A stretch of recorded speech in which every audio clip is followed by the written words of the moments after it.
giving it away. I guess it is an RC, but I'm not going to tell you what it is.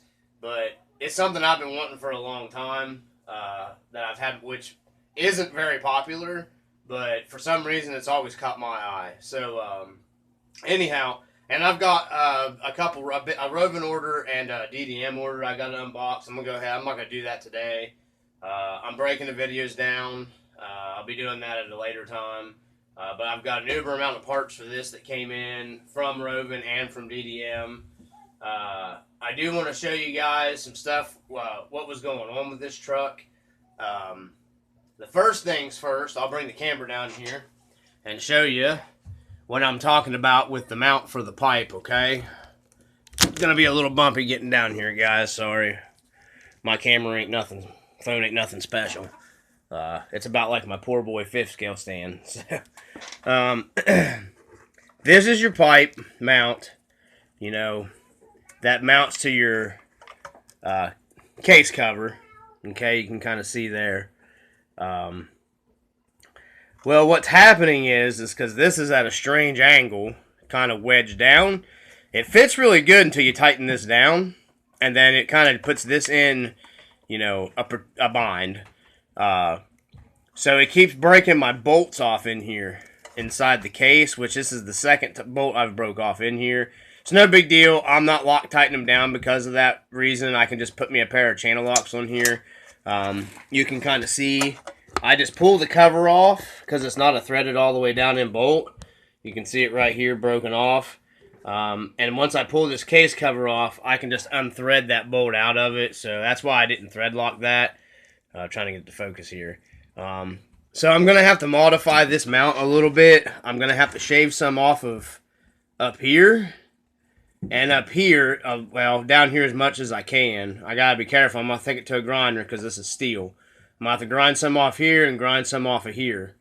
Okay, to get me where I need to be for this mount. So this mount is, you can see it sits straight right there if I can get the camera in far enough. I got to take quite a bit of meat off that. I can't take that much meat off of there. So I'm going to try to take some of the meat off of here and some off of here to where this is going to mount up straight. And I'm going to try, I don't got a lot to work with up here, but I'm going to try to elongate this hole a little bit to give me a little bit more. And I can always take up that with a washer. So just to get me to where this bolts quit breaking off inside this case right here. Because it's a pain in the butt. I got to pull the engine off of it every freaking time. This is the second time it's done it. This will end up being probably the 5th or 6th time I've had the stupid motor off the truck because of issues. But this is going to be one of the first things I address. I'm hoping to get this at least done tonight once I get off here with the video. And then I'll show you guys what I did to grind it and everything in another video to get it to mount. So if you guys watch my video and you like this Jet Pro pipe that's ridiculously loud and insane, but does seem to make some serious good power. You know, you got a G340 and the 320 might be the same way. You might have to modify your mount here, running in the same thing problem that I'm running into. I thought about trying to just bend this back a little bit to give me the clearance, but I really hate to be bending on this and bust my weld on the pipe. I haven't decided completely and totally what I'm going to be doing yet, but plus I'm not so sure that would remedy the problem anyway. So it might and it might not. Alright, so anyhow, I don't got the video with my crazy stew intake on it, but I come home, I ran this thing, let me back the camera up a little bit, and it ran good all day pretty well. I'm still having trouble. I think it might be getting hot on me, and I don't know why, because I'm not running it lean. So it seems like with the body on, it was kind of getting hot on me maybe, and it was kind of losing power. I'm not real sure. But I threw the Crazy Stew's intake on it, and it seems like getting the fresh air out here coming in, it seemed to really help the truck in that instance with that problem. So I'm definitely going to be running the Crazy Stew's intake. Plus it really opened this engine up even more, running this Crazy Stew's intake. It definitely needed this intake, guys, this G340, this ESP engine. The one I was running before, it it's a totally different truck running this Crazy Stew's intake system on it versus the other round filter that you'll see in that video, that run video.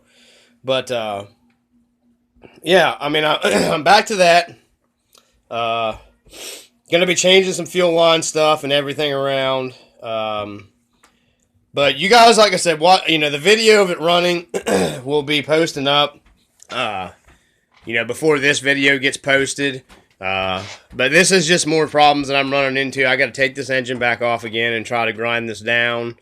I'm probably going to leave the engine on for right now and try to grind. You can kind of see where it wedges this at a weird angle. It's kind of hard to tell.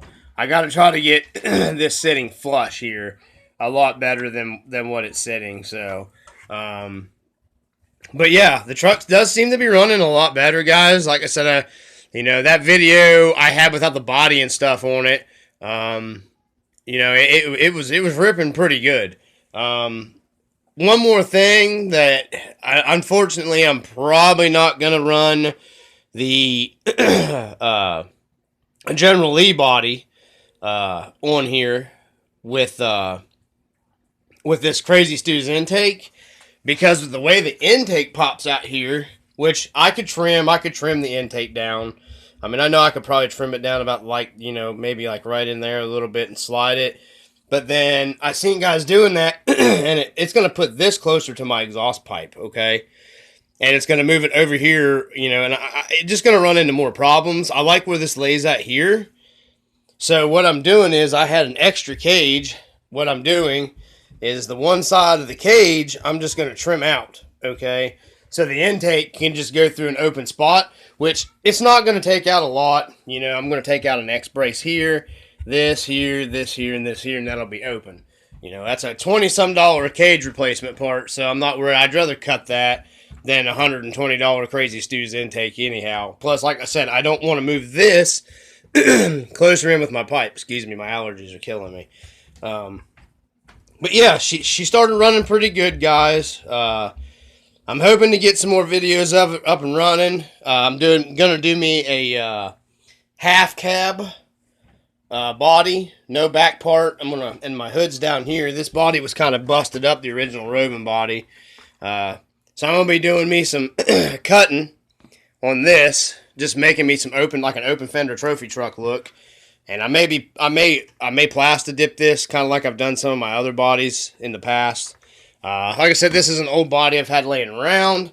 I had an extra cage, luckily. So yeah, I'm going to be doing some cool stuff, guys. I've got that mounted up. I've got to take it off, and I'm going to get it scrubbed up, because like I said, I think I'm going to give it a flat matte black, maybe plastic dip in the inside and the outside of the body for it. I'm not real sure. Just so, I'm not cutting the cage on my other body, in case I want to take this intake off, so I'm just going to be running that one for right now. But yeah, stay tuned, guys. I've got some unboxings I got to do. I've got a big unboxing that's going to be coming to the channel. And that has not arrived here yet. I want to show you two real quick, guys, here before we get ready to hang this up. You can see my factory Rovan tires here. They've held up pretty well. I ended up this one's getting pretty bald, as is this one here. I've cooked them down pretty good on the blacktop. I finally got me some on-road stuff coming. This one's the same way. Once I got this engine dialed in, this was all bald from about one run. One tank of fuel. Once I popped this intake on this truck, it was night and day difference how it runs. I mean, it's crazy what this Crazy Stew's intake and a little bit of tuning did to that G340 to get it running right, guys. It's crazy. It impressed me. So, but anyhow, I got to get off here. Gonna get some wrenching done. You guys can see the parts on my parts bench here. Never mind my coffee. I've got. This is how much trouble I've had with this truck. Okay, I've got a Rovan intake out here, another new intake, the factory G340 intake and gasket there, which I was almost going to try to go back to. More gaskets, where I was just farting around with this thing. Before I get off here, I want to, and this is something you shouldn't have to do to get your carburetor sealed up. I don't know if you'll be able to see it down in here. Crap, I'm trying to see it here. There's just every little bit of gasket sealer. I had to use gasket sealer, gasoline approved gasket sealer, on all this behind here on the aluminum isolator block. Back here between the carb and here. This is all gasket sealed to get it sealed up. Now, I mean, the gaskets are in there, the plastic gaskets, for that aluminum isolator block. But I ended up having to seal it, okay, to get my air leaks out, and I don't know why. You know, I had to, some ultra gray, maximum torque, blah, blah, blah. It's good for, you know, gas resistant, all that stuff. I had to seal it, guys. That's something you should never have to do on one of these engines. I'm gonna try to get this turned around here with one hand without dropping it off the. Hold on, guys. I'm sorry. This is gonna be horrible. One-handed here. Maybe you can get a better view of the gasket sealer now. That way you do believe me. I ended up having to. It's down in here.